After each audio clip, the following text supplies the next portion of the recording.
A Giants podcast for Giants fans By Giants fans. It's Shaun Morash and Paul Dottino. Down the sideline, into the end zone. Touchdown, Giants! From the offseason through the wins and the losses, it's time to take one Giant step. It's schedule release day. Welcome into One Giant Step. It's Shaun Morash here on Odyssey's exclusive New York Giants podcast. Remember, you could download and subscribe to One Giant Step everywhere podcasts are available and free on the Odyssey app. Hit subscribe, and you get a little notification every time one of these dropped. And, of course, if you already have, well, that's how you're listening to my beautiful pipes now and getting real-time reaction on, kind of like that present we all wait for, the Giants schedule. So, full disclosure, I'm recording this a little earlier than the NFL Network would like to release. I've gotten a schedule given to me. If something happens to go awry, it goes awry. But here's we go. All right. Confirmation, multiple sources. Before we get into like the ins and outs, I'm just going to straightforward give you the schedule. And I'm not going to play win-loss like Mike and the Mad Dog back in the day, but we will go a little inside all of this after it rattles off. All right, here we go. Week 1, as many of you have seen by now, Cowboys, Sunday Night Football, but at home. Week 2, on the road to Arizona. Week 3, stay out west, Thursday Night Football at the 49ers.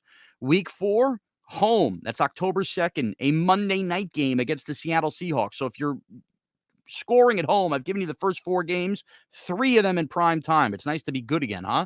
Week 5, October 8th at the Miami Dolphins. That's Columbus Day weekend.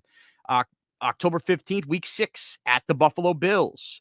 Week 7 at the Commanders. So 3 straight road games on the East Coast for the Giants there in mid-October. They come back home to face the Jets Halloween weekend, October 29th. That's week 8. So now we get to November. Their November games, 4 of them. At the Raiders, week 9. At the Cowboys, week 10. Versus the Commanders at home, week 11. And, of course, versus the Patriots, week 12. Then a bye, a late bye to start December, the first week of December. Get your Christmas shopping in that Sunday. Then the December stretch, the Giants are versus the Packers in week 14 on Monday Night Football at home. They travel to New Orleans in week 15. Week 16 is that Christmas Day game that was leaked on Wednesday. They play Christmas Day, 4:30 Eastern at Philadelphia. They play the Rams on New Year's Eve. That's reportedly an early game, 1 p.m. Eastern. And then week 18, they will close the year at home versus Philadelphia, January 7th. All right. So now you have it. And now let's talk about the good, the bad, and the ugly with the Giants schedule. First, from a season ticket holder perspective. If you are a season ticket holder that locks in, remember, now with the 17 games, you alternate NFC, AFC. This is an 8 home game year during the regular season for you Giants season ticket holders. 2 of which, week 4, October 2nd, and week 14, December 11th, are Monday Night Football games. 2 of them. And the week 1 game versus the Cowboys is a Sunday Night Football game, meaning, barring any other flexes, you will only get 5 home Sunday afternoon games all season long. That's it. 5 home Sunday afternoon games all season long if you're a season ticket holder. That's brutal. That's brutal. I know a lot of people lock into the tickets. They love the 4:30. But at the same time, when you become good, relevant, we saw this a lot during the Eli Manning era. Look, you play some primetime games. The road schedule. Now, it's always going to look a little wonky now with 17 games because when it's the alternating year that you are on the road, you're playing 1 more road game than you're playing home games. You're playing 9 road games. This is also a very unique year for the Giants because one of their home games, when they only have 8, is versus the Jets, who play in the same stadium. So think about this the other way around. The Jets, who play 9 home games of their own, one of their 8 road games is versus the Giants. So the Jets will play 10 games in MetLife Stadium. The Giants will play 8, one of which is versus the Jets. Confusing enough? Yes, I understand. The reason I say this is the Giants, once they kick off that home night game against the Cowboys on Sunday Night Football, they will play 5 of their next 6 games on the road. Think about that. At the Cardinals and at San Francisco, which is a Thursday night game. Then they get a little extended rest. Then it's Seattle at home. Then they play at Miami, at Buffalo, at Washington. Matter of fact, I brought up the Sunday afternoon thing. The Giants will not play a home Sunday afternoon game until October 29th. Think about that. Think how crazy this is. You get to Halloween weekend before you see the Giants play a home game on a Sunday afternoon, and it's versus the Jets. It's almost unthinkable. It's crazy. So the Giants, you better be ready to travel early. Now, the flip side of that is you get home games late, right? You're going to close the season with 2 home games in a row, Rams and Eagles. You're going to get the Packers on Monday night, the Patriots, the Commanders. So basically, the Giants are going to come out of that first half of the schedule having played the 5 road games. That second half of the schedule, when we get to November, okay, at the Raiders, I don't think the Raiders are going to be very good this year. At Dallas, always tough, but you never know, rivalry game. The Giants then enter a spot before the bye where they're going to have to get these games. Home Commanders, home Patriots. Come out of the bye, home Packers, no more Aaron Rodgers, at Saints. That, to me, is the meat and potatoes of if the Giants have kept their heads above water and are a relatively competitive, good football team, if they are seriously going to make the postseason, that has to be a 4-0 stretch. Commanders, Patriots, bye week, Packers, at Saints. 3 home games in that stretch, 4 teams you, in theory, should be better than. That has to be 4-0. Now, where the season can backfire after that, what are the Eagles playing for late in the year? Are the Giants playing for the division late in the year? Because then that's very interesting, but it also could be demoralizing. The Eagles, I think, make no bones about it. Their roster, best in football. Best in football. To have to play 2 of your final 3 games, if you need those games to make the playoffs, that is asking a lot, including on Christmas Day. Asking a lot. They closed with the Eagles last year. The game didn't mean much. There was a lot of backups playing. Maybe that's the case this year, and you go with it. But that to me is brutal. Why would you play the Eagles 2 of the final 3 games? The NFL loves this. You have 18 weeks now, 17 games. You can spread out the division rivals a little bit, please. Now, as far as the Sunday night opener goes, I really believe, and obviously we'll do a lot of this as the summer goes on, it's do or die time. It's just time for the Giants to wake up versus this division. I'm not going to lie. I'm a little scared of the Eagles. They're the best roster in football. I have like scars, absolute scars. It's like, when your mom tells you don't touch the stove and you want to keep touching it. I want to keep believing they're going to beat the Eagles, but the playoff game really ruined me.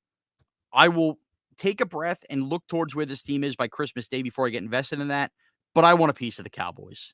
And I love that for once, when the Giants are playing the Cowboys in one of these dopey Sunday night football openers, it's not in Dallas, which happened 6 out of 8 years at one stretch there with Eli. They're going to get the Cowboys at home on Sunday Night Football. The Cowboys last year lost to what we found out was a bad Bucs team in the opener in prime time. The time is now. The Giants have added Darren Waller. They added to a lesser extent Paris Campbell. They had the draft with Deontay Banks, John Michael Schmitz, obviously Jalen Hyatt. They signed Bobby Okereke. This team is better than it was a year ago. Go close the gap on the Dallas Cowboys, a team you hung with at home on Monday night last year, hung with on Thanksgiving last year on the road. Go beat the Dallas Cowboys. And I think that really could be the starting point, the crucial part of the whole season. And again, I don't want to say that's a win, that's a loss, because injuries affect all of this. If you really do want to, identify games you think you can win early, the Cowboys are a game you can win early. The Arizona Cardinals in week 2, remember, that's going to be pre-Kyler Murray, in all likelihood, coming back from an injury. That's a game you absolutely should win. Think about how different your season can look going into a very difficult game versus the 49ers in week 3 if you could attack that at 2-0. Now, the 49er game in week 3, it's worth noting, it's a Thursday night game. The Giants do get a break here a little bit. If they're going to put that game on Thursday night, at least the Giants are in Arizona the previous Sunday, meaning they will stay out west in all likelihood, not be making a cross-country trip on a short week. That does help them. And if you want to look towards positivity in playing the 49ers in week 3, well, the last couple of years, these good 49er teams, when did they struggle? In September. Remember, it was Trey Lance and the 49ers that lost to the Bears in week 1 last year. They have had gaffes early and have had such strong closes to the season. The other positive some have alluded to as the schedule is leaked out here is, well, Brock Purdy probably isn't ready by week 3. Okay, well, is Trey Lance playing? Is Trey Lance any good? Sam Darnold was also signed there. Brock Purdy became a good quarterback in Kyle Shanahan's system. I'm not sure Brock Purdy's a good quarterback anywhere else. I don't look at the 49ers quarterback situation as any kind of advantageous situation for the Giants because it should have been the moment Brock Purdy played last year, and it wasn't. Now, with that, the Seahawks, that's a revenge game for the Giants. I don't want to hear how good the Seahawks are. I know that the defense is good. It's taking steps up. The Giants would have beaten Seattle last year in Seattle if not for the Richie James fumbles twice or the muff punts twice. Home Monday Night Football, win the game. And then you're going to get the two back-to-back really difficult road spots. At Miami on October 8th, going to be hot down there. At Buffalo, October 15th. We know Buffalo's a machine. Going to be interesting. Brian Dable playing Sean McDermott. Those are going to be difficult games. There's no doubt about it. And then the Giants are going to get into a stretch again after that. At Commanders, look, if you're going to struggle with the Eagles, you better take care of the Commanders.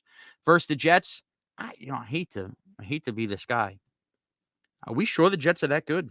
Are we sure? I mean, maybe it's a coin flip game. You're home. I certainly don't look at that game as a game you're definitely going to lose. That's for sure. And then at the Raiders, another game you should win. So then you get to the Cowboy game. Overall, I think the season can really go one of two ways after an opening day game. If they lose, well, that could be what tilts them towards 8-9 wins. If they win, that could be what tilts them towards 10 wins. And as with anything, look, injuries for the Giants, injuries for their opponents are going to matter. But overall, 4 primetime games, a 5th if you count Christmas Day.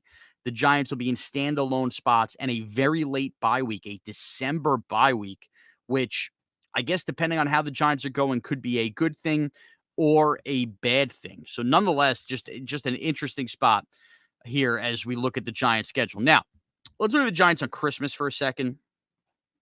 I railed on this a little bit on the DA show on CBS Sports Radio, my normal Monday through Friday gig, and I've railed on a lot on Twitter at MrazCBS, where some of you have interacted with me. I have really, really learned how different people's Christmases are based on, or where you are in life based on the reaction to this. I am mid-30s, a kid that is 3, another kid that is 1. They will be 4 and 2 on Christmas this year, okay? I come from a family where I have a dad, sisters, family, very passionate about Giants football. It's our thing every Sunday. However, as is life, when you get married, you have kids, the holidays get broken up a little bit. You start to establish new traditions. I do Christmas Eve with my Giants family, let's call them, and I do Christmas Day with my wife's side of the family, many of which are not football fans, none of which are Giants fans. I'm in a tough spot. And I know I'm not the only one in a tough spot where my wife knows I'm watching the game. It's not a matter of me not being able to watch the game. Giant fans will watch the game. It's a matter of being put in a position by the NFL to have to make this call. It is a Monday. I have done such a good job of basically my wife tolerating and not understanding, A, it's my livelihood. B, it's my thing I love. We watch football on Sundays, Saturdays, Thursday nights, Monday nights. When the holidays cross over with those Saturdays, Sundays, okay, you deal with it. You understand. You can't help the schedule. On Monday, we need to be doing Monday late afternoon games and 4:30 at that. Now, I'd probably be in the car at some point during a 1 o'clock game because we leave. We don't host Christmas Day. But, man, dinner time's 5 o'clock on Christmas. I've had a lot of people tweet at me since my complaints. Dude, you eat dinner at 2, you're done. I mean, that's lunch. Look, I'm a fat ass. I eat my food. It's 5 o'clock is dinner time. But who eats dinner at 2 o'clock? I never understood these people that eat dinner so early on Thanksgiving. I guess it's a little more tolerable. Christmas, you unwrap the presents, you take off the pajama shower, you ready to eat dinner at 2 o'clock? Your day is wrapped at 4? Now, if you do just a core family Christmas at home, you stay home in your pajamas all day, maybe not a problem for you. It's a problem for a lot of people. And I know there's a lot of Giant beat reporters with young children. Problem for them, too, that they got to now work unnecessarily on Christmas. And to top it all off, not to be Mr. Negativity, but the Giants haven't won in Philadelphia in a decade. So on top of all that, if you're really a fan that cares like me, if the game matters, which we hope it does, what if you go get your ass kicked again in Philly on Christmas Day? Does anybody need you being the Grinch that stole Christmas around your family? Because I know I will be, and that's a shame. And don't give me, it's only a game. It's only one game. Well, God, we only get 17 of these. What do you mean it's only one game? The fact the NFL is putting any of us in this position, and bless your hearts in Philadelphia if you are one of these fans that gets to go to this game. Boy, you talk about having no responsibilities back home. Maybe you don't celebrate Christmas. Go have fun. If you celebrate, you can tell you don't have kids. Maybe you're young 20s, you're going to go drink all day in the parking lot. Bless you on Christmas. Bless you.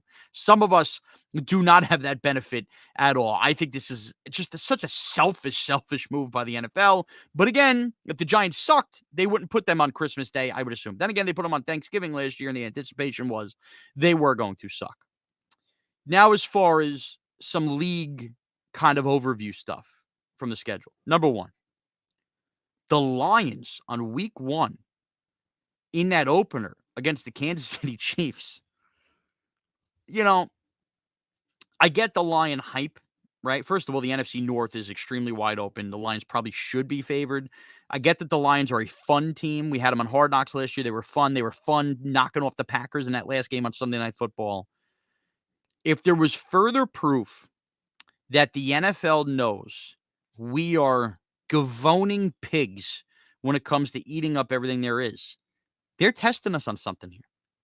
The Chiefs have a potential Super Bowl rematch they could have played versus the Eagles. They had the Bengals, which they pushed to late the CBS window on New Year's Eve. They have the Bills. They have an amazing slate of home games. The Chargers, which are always a primetime game. Geez, Sean Payton with the Broncos now. The NFL has sent us a message. They know that opening Thursday night will be so hyped up, they could have played the Texans at the Chiefs. We'd be into it. The Lions have a little intrigue, a little spunk. We're going to sell ourselves on the Lions.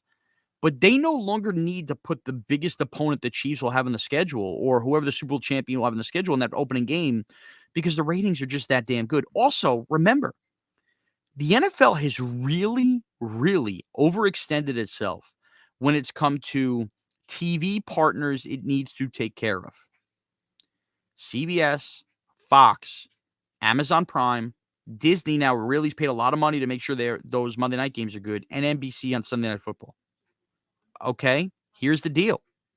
When you have that many TV partners, there's simply that many games to go around all year long to make sure you're taking care of great games. And if that's the case, well, you're going to preserve some of those Chiefs games and make sure the other networks are taken care of. And NBC knows they're going to do a doozy of a rating on that week 1 game on Thursday Night Football no matter what.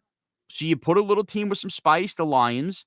You test the Lions early in a primetime spot because you know what? Maybe they get waxed, but maybe they end up stinking this year. I mean, geez, the Lions are the Lions. And if they do, then you know you're not hamstrung to them in a primetime spot later on. And also, I know this isn't a Lions podcast. This isn't one giant roar here.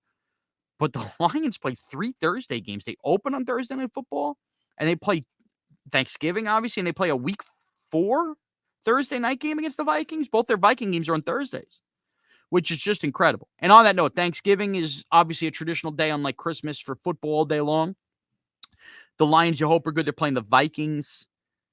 I'm sorry, the Lions are playing the Packers. I screwed that up. Both Packer games are the Thursday night games. They're playing the Packers early. Gee, are we sure the Packers are going to be a good football team here without Aaron Rodgers? And then you get the Washington Commanders. You want to talk about inside our own division? The Commanders playing the Dallas Cowboys. We think the Commanders are just so unappealing with Sam Howell. Those are your 2 Thanksgiving games. The Packers and Jordan Love playing that early game, and then the Commanders and Sam Howell playing at the Cowboys in the late game. And then we'll get the 49ers and Seahawks at night. Not exactly an appetizing Thanksgiving. And as far as the Eagles go, we talk about them being so great. Well, guess what? As the Giants and Cowboys get to basically maul each other at opening night, the Eagles get to go at New England where they're going to be honoring Tom Brady, but big deal. The Patriots roster, with all due respect to Bill Belichick, stinks. The Eagles should be off to a nice, comfortable 1-0 as the Giants or Eagle loser will already be behind the 8 ball of both of those teams. Think about that. If those are the big 3 teams in the division and the Eagles are playing a team that we think will stink at the Patriots, they should win that game. Well, the loser of Giants-Cowboys will already have a division loss and be a game back of the other Giant-Cowboy team and the Eagles. Tell me week 1 is not important. Week 1 is very important. So next week, I'm going to have a guest on. We'll going to have some more fun on maybe the best road trips to take. Kind of look inside, where you should be party planning if you're a Giant fan and get more in-depth and kind of do the fun stuff with the schedule. So I'm looking forward to that. For this was just my brief takeaways, my brief nuggets. Remember, first home afternoon game, not till October 29th. That's crazy stuff. Season ticket holders, you're going to be in for it this year. Thanks to my producer, James. Thank you to all of us. Remember, you could download, subscribe to One Giant Step everywhere podcasts are available. I'm Shaun Morris. You can follow me on Twitter at MrazCBS. Thank you for taking one giant step with us. Thanks for watching this video. If you've enjoyed this video, please don't forget to give it a thumbs up and subscribe to our channel for more content like this. If you want to see more of our videos, be sure to check out our playlist and let us know what you think in the comments below. Also, don't forget to follow us on social media to stay up to date on our latest updates. Links are all in the description. Thanks again for watching, and we'll see you in the next video. One giant step.